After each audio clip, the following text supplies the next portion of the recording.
চাচা জানের দ্বিতীয় প্রশ্ন হলো যে আমরা অনেক সময় বলি, অনেকেই বলি, অহরহ বলি, ভালো থেকো বন্ধু বা ভালো থাকুন, ভালো থাকিস, আমরা এভাবে বলি।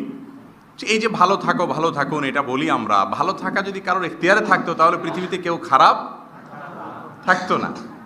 তাহলে কাউকে ভালো থাকুন বলা এটার দ্বারা যদি এই উদ্দেশ্য হয় যে তুমি ভালো থেকো, তো ভাই ভালো তো সবাই থাকতে চায়, এ তো অর্থহীন কথা।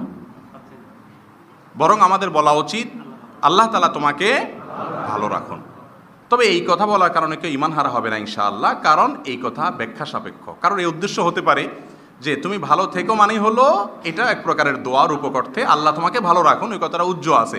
তো আমরা আল্লাহর নামটাকে উজ্জ্ব করবো কেন? পৃথিবীতে উজ্জ্ব করার তো বহু জিনিস আছে। আমার রবের নামটা, যার নাম এর জিকির ইবাদত, ওয়াজকুরিসমা রব্বিক, তোমার রবের নামের জিকির করো, আল্লাহ নির্দেশ করেছেন। তাহলে আল্লাহ তোমাকে ভালো রাখুক নামে জিকির করলে সব